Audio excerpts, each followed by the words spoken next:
Douglas County Citizenry special panel discussion featuring all 6 Douglas County mayors. Renee Anderson of Highlands Ranch, Tracy Engerman of Castle Pines, Jason Gray of Castle Rock, Marissa Harmon of Lone Tree, Joshua Rivero of Parker, and Sherilyn West of Larkspur. Their priorities, the challenges they face, and their vision for the future of Douglas County. An informed citizenry strengthens Douglas County. Douglas County Citizenry, because liberty loves company.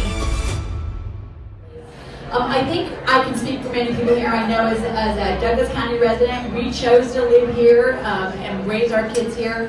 You all kind of touched on briefly what I think one of the biggest challenges we have in Colorado, which is this tension between local government, which I think is the best government, that's really closer to the people, and what's coming down from the state. Feel free, each one of you, or just some of you, jump in and answer this question for us. What can be done to be, I'm looking at you, Josh, you started it. There we go. There you go. What can be done to push back? What is the recourse? And what can we do to help preserve Douglas County as it is? These things that you talk about, occupancy and all these other things that they're trying to dictate from a level where they don't know us. What can be done for you all, and how can you support that effort?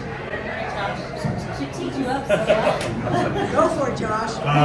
So this is the bad. I got to see you. I can either see my phone or I can see you. I don't have notes on this, so it doesn't matter.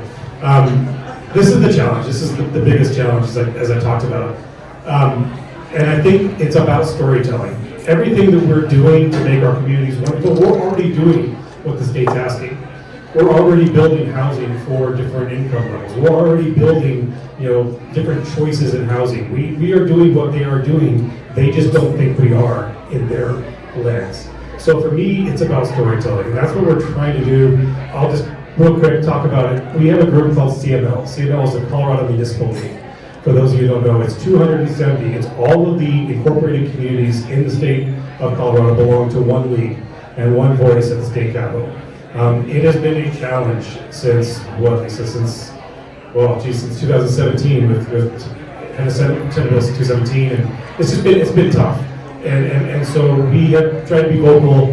As they've created essentially a supermajority up there, they're not listening as much as they used to, and that has been a challenge. So and this may not be a popular statement, but it's about going across the aisle.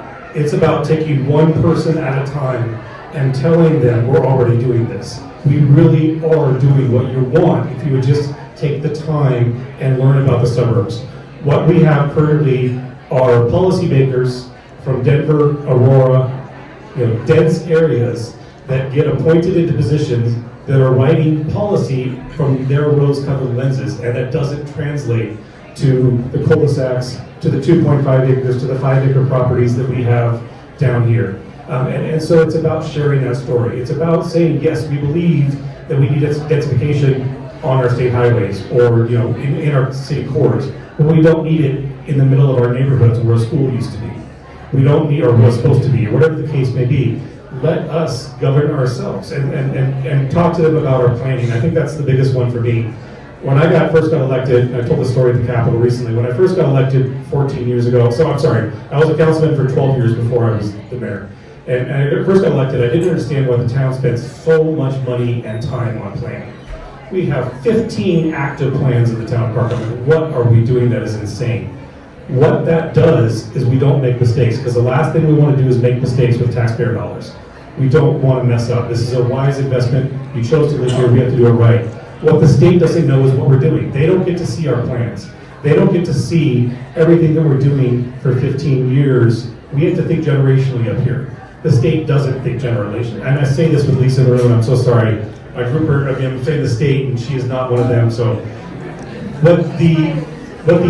Most of the people up there, but the majority, that's what we use, the majority up there, they plan for tomorrow. They plan for what's going to get them votes or what's going to make their donors happy, or whatever the case may be. They're not planning like us for a generation from now. They're not planning for the next decade. They're not planning for the future of the community, and that's the part that we need help educating them with. And so it takes reaching out to your neighbors that live in a blue county. It takes reaching out to your neighbors that live in the north side. and saying, hey, write a letter to your senator and let them know that we're doing it right. We don't need help from the state. Just slow down and let the market do what the market's going to do. And the biggest one, and I'll touch on it, there's a famous thing in Colorado, and you realtors are going to shake your heads, especially Jace, called construction defects. It is killing this state, and there are other people in this room that maybe feel differently, but it is killing us. And so it has hurt the market so much that now the state is trying to regulate or deregulate through regulation, which has put us in the nightmare that we have right now. Can you real quickly, and then Jason, we're going to go to you. Can you tell a great applause? Real quickly, just someone explain construction defects. I know if I give you the microphone, Jace, you can go on for an entire session, but yeah, go ahead. And then Jason, I want you to chime in on this. Very briefly, I get the opportunity to share what construction defects is to clients in my chair because they don't understand the cost of housing and how important it is. So right now, we basically have an apartment that you can rent, or you can buy a single family home at a really high rate. We're missing the middle. And we're missing the middle because of a law that was passed that basically, if there is a condo unit being built, unfortunately, the builder is getting sued by the HOA. Inevitably, they will lose every time, and the HOA wins and is able to fix whatever problems are happening within the condos. What happens then is now all of these builders, we had over 140 condo builders in the state. We now have less than 10. It's dwindling every day. We're fortunate enough, we have 2 builders in our city. Both have said these are probably going to be the last projects they build. That creates a problem for our students, our first-time home buyers that are coming out of college. That also creates a problem for our last-time home buyers that are looking to downsize because there's no middle housing that's able to be purchased, driving up costs for rent and single-family homes.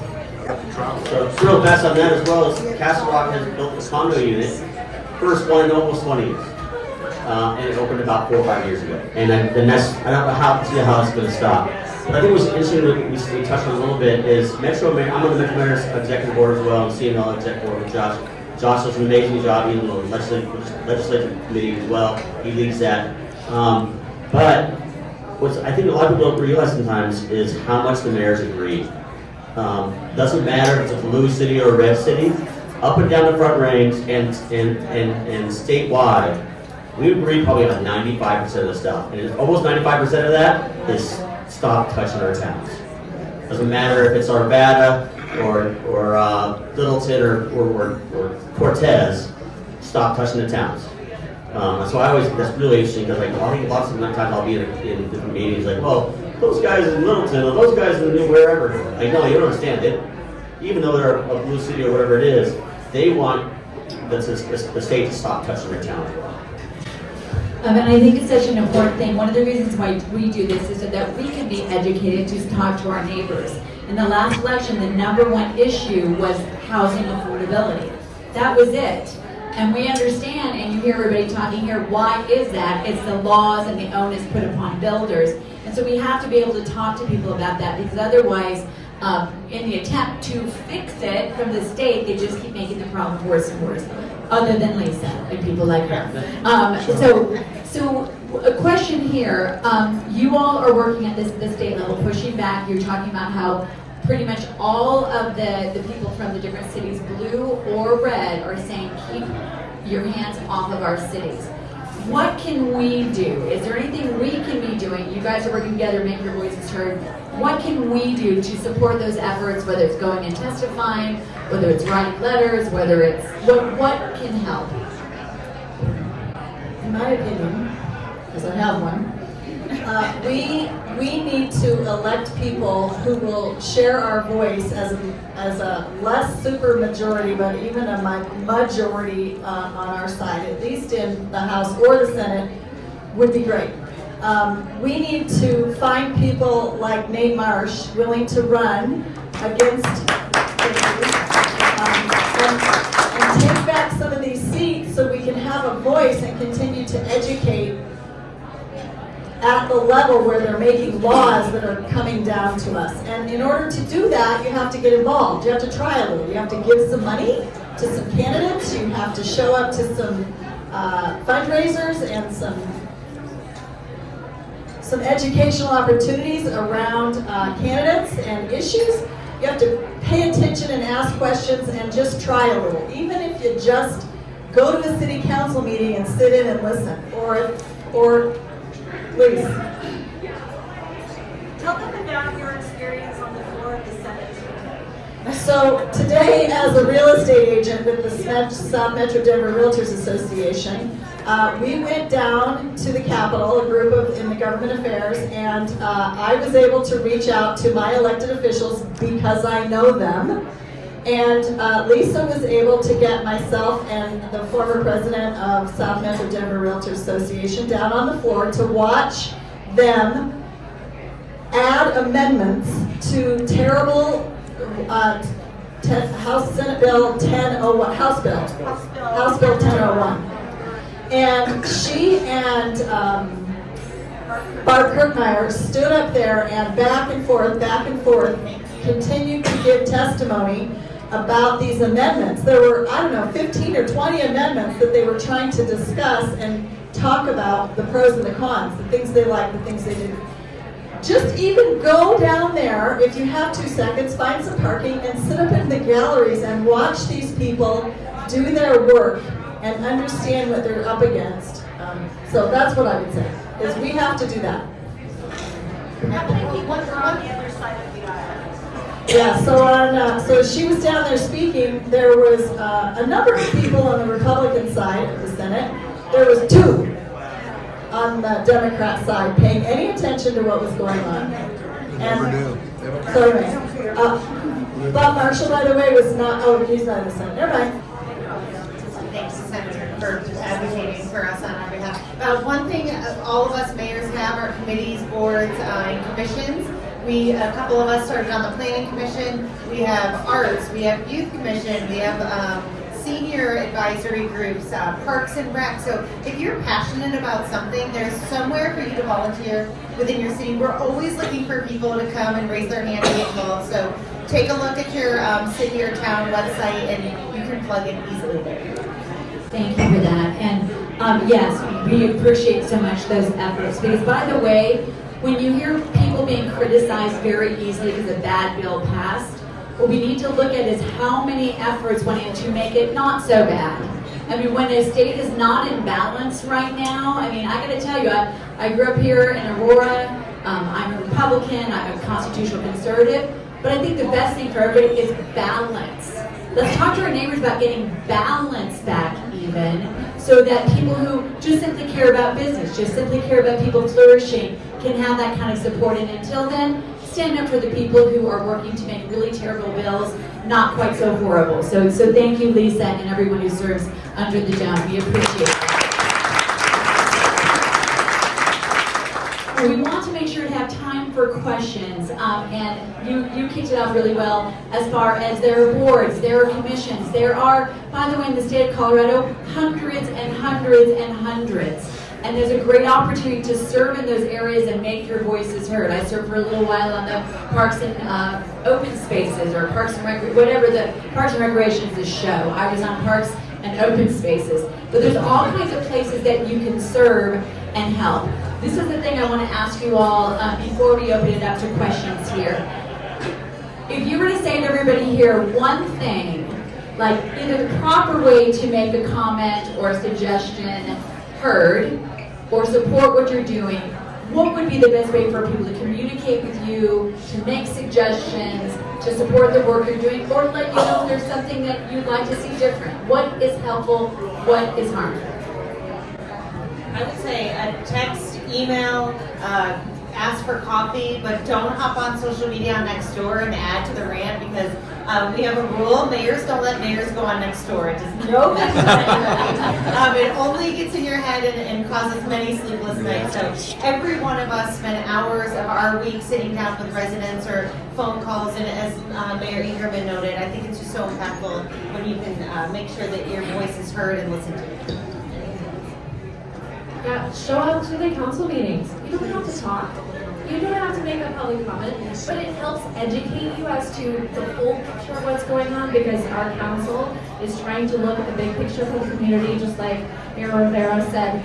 We're looking at the long term. We're not looking at just right now. Just right now might feel a little icky, and the decision is difficult, but we're looking 20 years, what is this gonna do for our community? And so trying to see the big picture of why and ask more questions, the why, and try to do your research and see what else you can find. Ask. Our city staffs are amazing. They are happy to sit down with people. They will have coffee with people. We have 17 staff members for a city of 16,000 people. And my staff will sit down and have coffee with residents and answer their questions and answer their emails and answer their phone calls and text messages. And our council and me as mayor do the same thing. We want to hear from you, and so please don't fear standing in front of the mic or fear sending an email, because we really do want to hear from you. Even if we may not agree, we still want to hear that feedback. Yeah, I think for me, my favorite part of the job is sitting across a table, maybe at a coffee shop, from somebody who's angry about something. And then eventually during the conversation, the light bulb clicks, and there's that famous word, it's, oh. And it's like, excuse me, it's like crack for me. Goosebumps, and I love it. It's a total dopamine dump. I love it.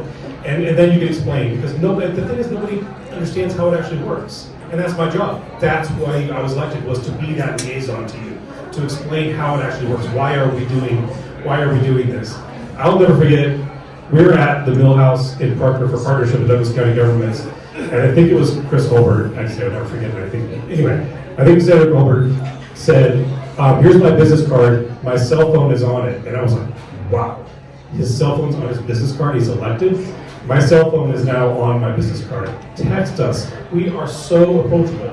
We would love to answer your guys' texts and talk. That's what we do.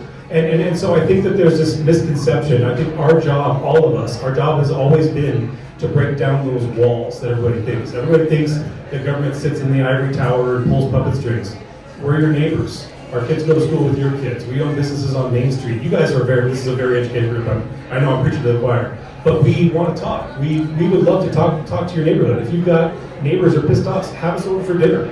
You know, I'm inviting everybody, but for me, but seriously, that's the role. That's why we ran for office. I ran for office to make it more accessible to our community, to educate people about how their town works. Because when I didn't know, when I first bought my business and I went in to figure out why they were digging up Main Street, what I learned why they're digging up Main Street, I was like, well, that's pretty smart. You know, and so that's the joy, that's the fun. So just take the time to ask and take the time to reach out. And yeah, stay off next door. It really is just poison. Yeah, it turns out the people next door don't know what they're talking about. Yes, and I would add that if you reach us, if we don't know the answer, we know who does. We know somebody who does. And if it means that I have to tell them to reach out to Marissa or to my general manager who is here, thank you, Stephanie, for being here. She's a fabulous general manager for my district. She will find the right person, the right park ranger, the right snow scoopy guy, whatever it is. Somebody will know the answer and she'll find it. So.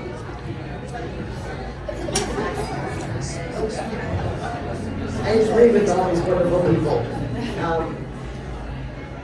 Always come in with a positive attitude. Most people like to come in and make a complaint, and it's all negative. And it's hard to then respond in kind. Before you want to respond in kind when somebody comes in negative. But come in, ask questions, be positive, and I think it'll just find you'll find what you're looking for. And also, join your town boards and your parks and rec. Volunteer for events in your town. Every town this summer is having a 150, 250 event to celebrate Colorado and nation's birthdays. Get involved in that. Great way to meet your neighbors and to kind of see how government works. So I just encourage you to get involved.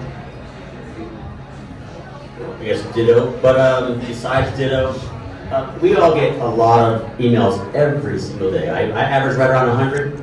I try to answer every single one every day. Not to my wife's chagrin, she's in the audience. she has to, like, right around 9 sometimes, she's like, "You're no longer married. Put the phone down, you're no longer married." And so, but I really try to get to every single one. I might not exist, like what Renee said, I might know the answer, but I know who does. And so, and also engage, ask the questions, ask a lot of good questions. The biggest question for all of us when it said, "Well, I read on," like, "Oh no." And so, yes, engage. There's tons of boards. I think I'm on 11 or 12. I'm on 11 or 12 different boards now. It's way too many, but I like to be involved in those things and involved in the process. We all have jobs, and so it's sorry. Almost all of us have jobs, but we take this mayoring job and chairing job very, very seriously. I just think the world early here. So thank you. Before you go, I have to tell you that Mayor Gray just won, again, Advocate of the Year for Castle Rock, and it's been so impactful in the town of Castle Rock that they even renamed the award after him. It's now the Jason Gray Advocate Award, so big round of applause.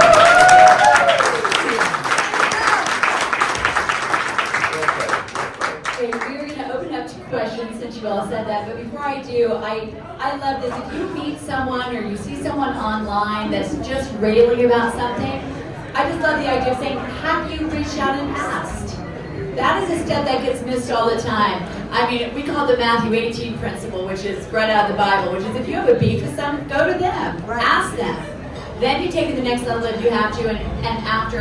But obviously you see the mayors in Douglas County are very open to asking questions, and that's a great place. But everyone here is pretty much of that spirit.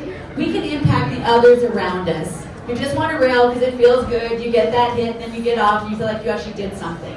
That's not actually doing anything. So let's encourage others to actually ask the questions. And even at the end, if there's not an agreement, at least we'll be more informed. So in that spirit, we're going to open up to questions, and I do want to say we would like to have the questions be about their roles as mayors and chairs. I love saying that, mayors and chairs.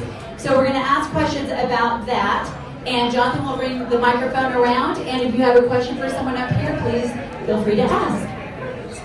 Sounds good. I just want to thank you all again for being here as well. And Josh, for the record, as a proud member of the Silver Tsunami, we are encouraging our kids to stay here for 10 days. Stephanie. You guys are awesome. Thank you so much for being here. I just wanted to ask, as you know, we had one day of winter this year. What are you guys doing to mitigate the possible impacts of that? I know in Aurora on the council we are looking at drought restrictions, water preservation, and all those things. So talk to me about what your plans are. So I think first and foremost, most of us besides Jason, we're served by districts with their own elected boards. So Parker Water and Sand Conduit, Pinery, Stonegate, Highlands Ranch, own water districts that will mitigate and set up their own drought restrictions. Jason can speak to Castle Rock Water. So it's a good question. It's a great question, and that's one of the things that separates us a lot of times is we in Castle Rock. Forever we lived on a little island, so we had to do everything ourselves. So we have everything we do in Castle Rock we do in house. That's why we have 1,000 employees and not 16. And so what we're going to do, we've done since the early 80s, is we've done water restrictions from the early 80s. Like we're one of the few municipalities who have a every other day water restriction starting in usually May 1st, every third day. Water restrictions since May 1st. And I even suggested maybe we do it year round, but I was shot down on that one. But I think that what my fire chief and my water director are both terrified for the summer. They really are. We're doing a ton of mitigation right now in all of our town-owned property. We're encouraging mitigation in the neighborhoods. If you need some help with mitigation, you can call the fire department. They will help you at least get a plan. They're not going to pay for it, but they can help you get a plan. And then with water, I think that we're nervous about that too. We talked about we have a plan in place if we have to go to more water restrictions. We're hoping we don't have to. We've done a great job over the last 7, 8, 10 years on our reduction of water in Castle Rock. We do a really good job on it. And I think it's really important to do that. With water, people ask, well, are you guys going to run out of water? Well, Castle Rock isn't planning for water for the next 50 years. We're planning for water for the next 70, 80, 90 years. We work really hand in hand with Aurora, with Parker, and many other places. We have water from Castle Rock all the way to close to Holyoke. So, I mean, we have 119 wells. We have either partial money into or entirely on about 5 or 6 different reservoirs as well. It's an ongoing issue. We're not done. So I will touch on this just real quick, because I think it's important how blessed Douglas County is. We were set up on the well system, we were set up on the aquifers. Now we're in the process of acquiring renewable water or stream water from Aurora Wise, from Aurora, from snowmelt. And so as we acquire that snowmelt, the drought years will hit hard. But the good thing is that we have wells and system in place with underground reservoirs that when the drought system does hit hard, we won't be hit as hard. And so it's a benefit of the old well system to have that backup system that maybe people that are 100% reliant on snowmelt are not quite as in such good places as Douglas County is. I'm going to do this for Don. Shout out, look what he's been doing for the last 20 minutes. He's our sound man. Get that taken care of. Yep, you were there. Thank you all for being here tonight. I'm Don Richards, unincorporated Douglas County, so this can be for anybody. Could you share with us your thoughts about how a town or community or a town or a city would choose to have a strong or a weak mayor? And once that choice is made, is that into perpetuity? Does it sunset? Just help us to understand that a little bit better, please. Well, we're all strong mayors. Maybe not on paper. But that's actually, I stole that from Laura Weinberg from Golden. No, so I think that Parker, for example, I'll speak to Parker, we were set up as a strong mayor. At a certain point, one amateur elected official maybe can't run an organization to a certain size. And so at that point, council and the citizens decided we need to bring in a professional manager. And so now we have a city manager that reports directly to town council. And that's the form of government, more prevalent in small to medium-sized cities. Smaller cities have strong mayors because again, it's 16 employees and you don't need to pay a salary. When you get to the big cities, there are hybrids. Aurora is a hybrid. Mike does an incredible job, but his council is very powerful. When you get to Denver, Mike Johnson is a strong mayor, but he has a cabinet full. It's a misnomer, is the best way to put it. He has a chief of staff that is more like his city manager and runs his cabinet. Mike is a good mayor, but he's making the decisions with a cabinet full of people. So to have one person in charge of a town is a bit of a misnomer. And I think it has its place when you're very, very small, but I see the benefits of a professional manager running a city of our size, or a town of our size, and have that person report to a council of people. Thank you.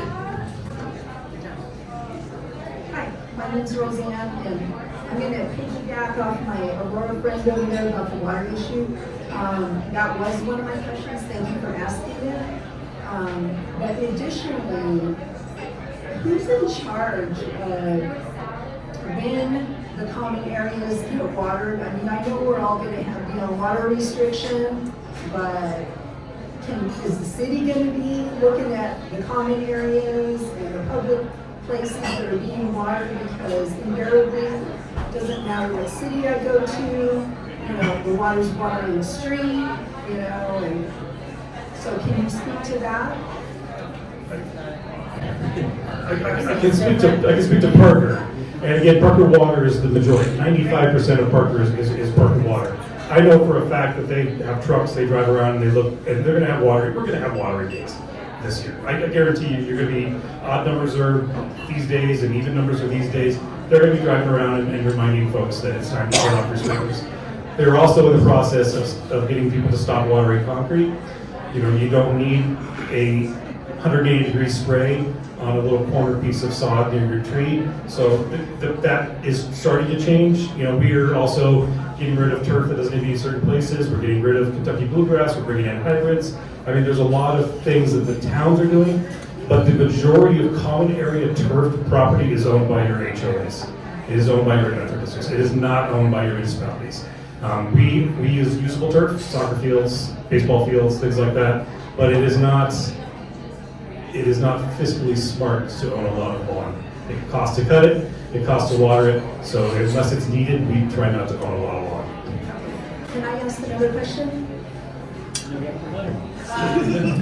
All right, given the rapid growth in Douglas County, what is, and Josh, you're my mayor, I live in Parker, but if all of you want to speak to it, what is the plan for the infrastructure to keep up with all these new subdivisions that are going in, and to Sherilyn's point, keeping Larkspur as a hometown community and yours as well? What are your plans to keep Parker with that hometown feel? Thank you. I appreciate the question. First of all, the hometown feel for me is not a place, it's not a population, it's the people, and it's how we treat each other. It's opening doors, it's letting people back out. It's what we demand from our neighbors is how we maintain a hometown feel. I believe we could have, now we're not going to, but I believe we could have 100,000 people and still have a hometown feel. When I moved to Parker, it was 3,000. You know, Parker was founded in 285. It still has a hometown feel at 72,000 in my opinion. And you can't, and I've said this and I've gotten in trouble for this too, but I don't care because I believe it. You can't build paradise and expect no one to move there. And Douglas County is paradise. And people want to live down here. And if we do it right, if we manage it right, and that leads into your next question, if we plan for the future, we will all succeed together. If we don't plan, then we have issues and we will run into infrastructure problems. I know right now that Parker is a nightmare. Every road is a cone zone, but that's a good thing because that's over $110 million of outside money coming back because of that man, John Dyack. He won't take credit, but he sits on Dr. Cog and E470 and other ones that are bringing dollars, federal dollars that we pay in our income taxes, are finally coming home to fix our roads and our bridges and things like that. Excuse me. So I know it's a pain right now, and I know it's tough to get around, but we're getting those bridges built. We built Dransville, we're building Stroh, you know, we're widening Lincoln, you know, et cetera, et cetera. Right now it's kind of a nightmare, but it's coming. And like I think it was said earlier, we can't go into debt. We have to pay for things. We don't get to print money like the federal government. We don't get to rob the schools like the state government. We have to balance budgets. And so we do it wisely. A lot of the roads that you do see built, the expansions, the widenings, those are not done by your municipalities. Those are done by the developers that build the homes. And they have to build their way. We do parking studies. I know they've been kind of a joke or whatnot, but we do, traffic studies and determine what kind of load is to get put into the system. They have to answer that load and build the roads. Yes, they get deeded to us for perpetuity and we take care of them from then on out. But those roads that you see, those shiny new roads, those are built by the developers of your new neighbors. And so it's a balancing act, but it is planned out. Like I said, we have 15 active plans in the town of Parker, and that is including the Parker Road Corridor Master Plan, the Main Street Plan, et cetera, et cetera. And it's all about ensuring that our citizens have a way to travel. We do have some choke points and we're working on them, and we're budgeting them in, and we're going to get them done. I think we're doing pretty good, and I think you'll be surprised when we get this year and a half left of our construction over. Thank you for the question. Let's take offline. I'll be happy to. Yeah, is this active? Okay, I'm on. Yeah, Bill Schreiber, I have a question. First of all, thanks for all the info. I appreciate sharing your perspective. You've talked about your cooperation with each other and the interaction with the state. I'm curious about your interaction with the county government and their augmentation of your message or filtering of your message or however you do it. So if you could expand on that, I appreciate it. I'm just going to start super fast as the chair. We rely significantly on the county for the things that they've promised to do in our community, like snow removal, road maintenance, and what other things, Stephanie? Those are the big things. We try to be as independent as possible and rely as little as we need to as possible on the county and be fiscally responsible on our own. But everybody here has a different piece of relationship because they have a different need they're currently working on related to their relationships with each other and with the county. So I'll just say that. you guys go. Well, the town of Larkspur relies heavily on the county for many things. We pay for a lot of them. We use the sheriff to take care of all of our law enforcement and our animal control. We do pay for that out of our abilities, but we are not capable of we don't need our own police department. We don't need that, but it's great to have that ability to use the county for that. We also, the county plows our main road. Again, it's through an agreement that we have that we end up paying for, but yet it is something that they're very willing to do and come and help us with. They're also this summer going to help us with some road work that we need done, letting us join them with their road work that they're doing right outside our town, which will help keep our costs down to what we can afford to do.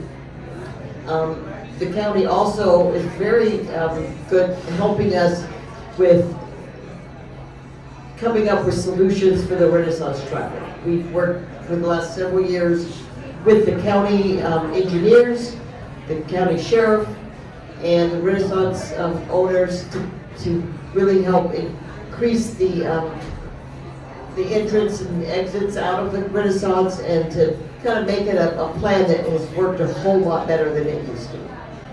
Thank you, Sherilyn. Does anyone else want to answer? Because we're kind of at the end of our time.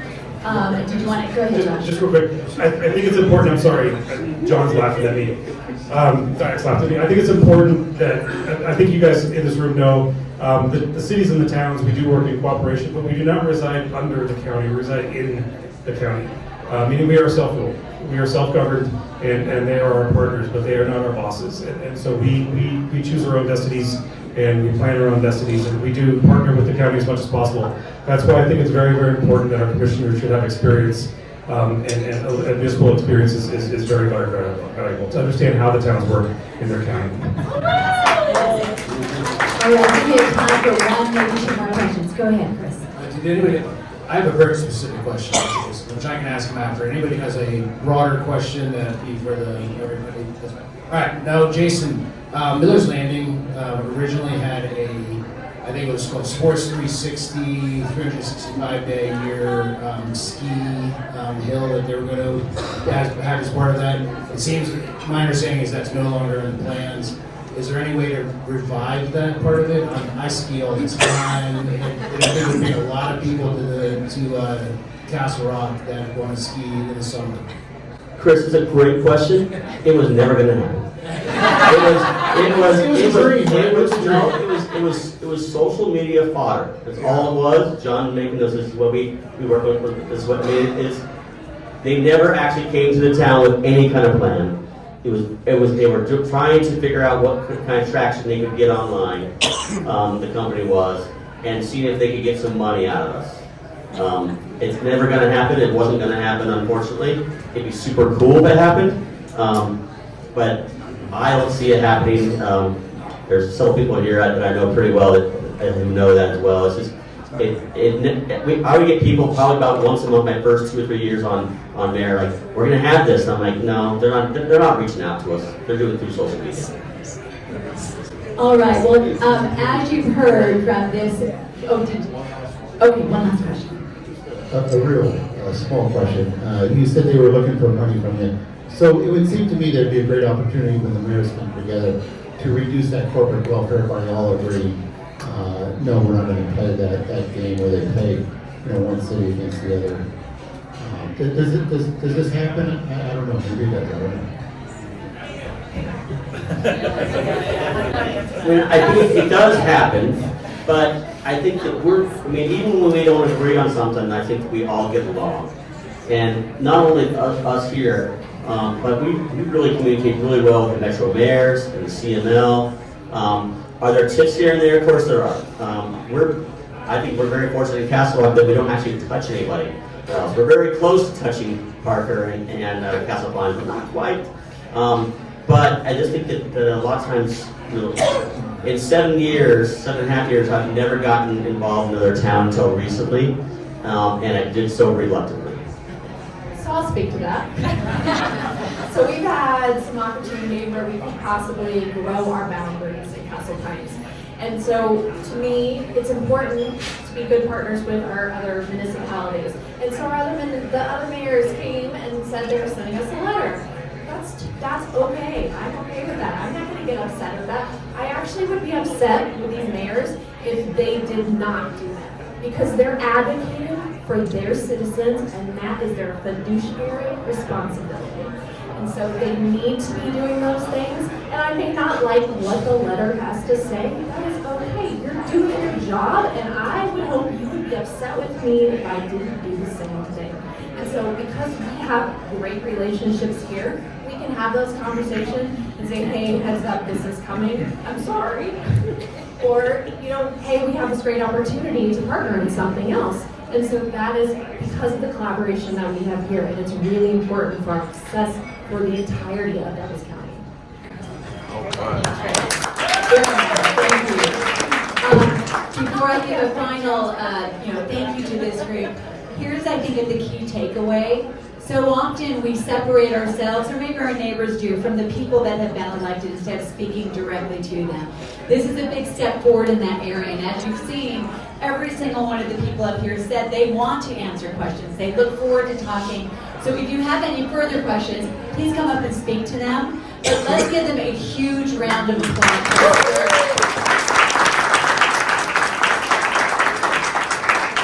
I want to make a couple of other announcements. First of all, we're going to have a couple of forums coming up, because while we do not traditionally at Douglas County Citizenry have candidates come up and speak, because there's a lot of other opportunities for that, we do believe in creating forums that serve both the candidates and the citizens. Having been on the other side of this and having been on about 26, 27 forums, I understand it's very important to partner together, to ask the questions that actually relate to the job someone is asking you to hire them for. So our next forum is actually going to be partnering with Douglas County Republican Women. Cherise, the president, is right here. And we are going to have a forum. Let's hear it for Cherise.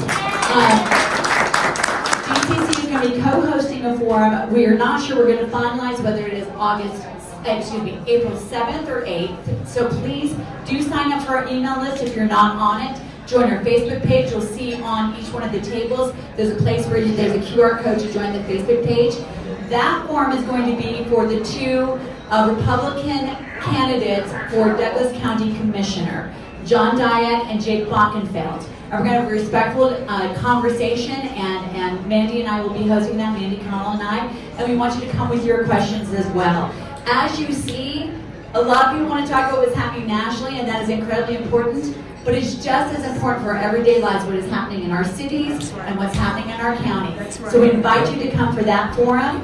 And then in May, we're going to have a forum for the governor candidates. The reason why we're having it on May, it is going to be May 6th, is because it's after the caucus system. So the people participating will be on the ballot. We're going to have a very respectful conversation. We'll be announcing everyone who is going to be on the ballot will be invited, and we'll see who responds to that. But stay tuned, because we have to be informed.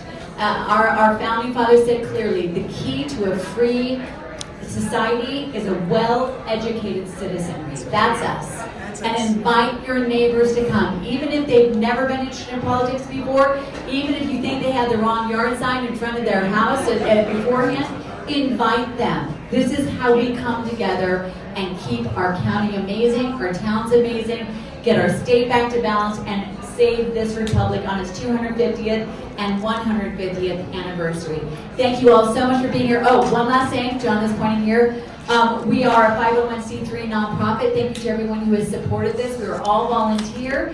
If you want to donate, on the other side of the placard is a QR code to donate to Douglas County Citizenry, and do buy more beers, more food, and tip your servers, because we believe in commerce, and we appreciate that covers our overhead here. So thank you all so much. God bless you. Thanks for being here tonight.